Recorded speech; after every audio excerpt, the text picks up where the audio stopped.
po ay matatagpuan sa Lucas 23, verse 34. Unang salita, salita ng pagpapatawad o kapatawaran. Kapatawaran na walang kapalit, kapatawaran may pag-ibig, kapatawaran na nagbubukas ang daan tungo sa kaligtasan. Ang ikalawang salita o ikalawang wika ng Panginoong Kristo ay, sumagot si Jesus, sinasabi ko sa iyo, isasama kita ngayon sa paradiso. Ito ay matatagpuan sa Lucas 23, verse 43. Pagkatapos ay sinabi niya sa alagad, narito ang iyong ina.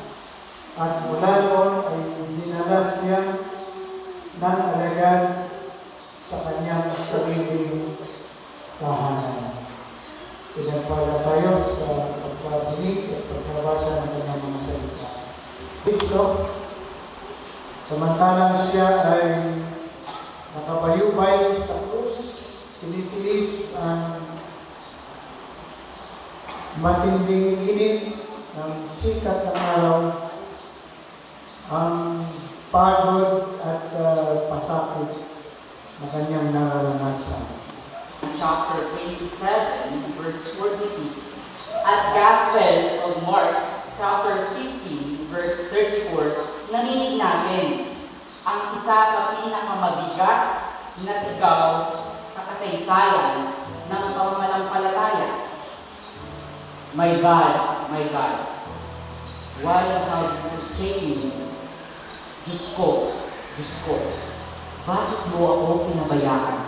Ang ating ikalimang wika ay sinasabi sa John 19, verse 28. Nasasabi dito, nauuhaw ako. Kapag iniisip natin ang ating Panginoon, nakikita natin siya bilang banal, malinis at makapangyarihan.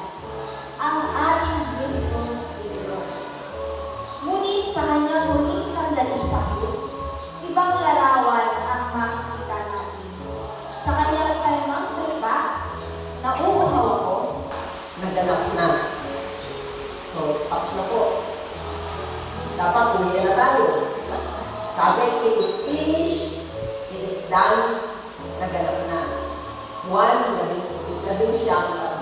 Sinasabing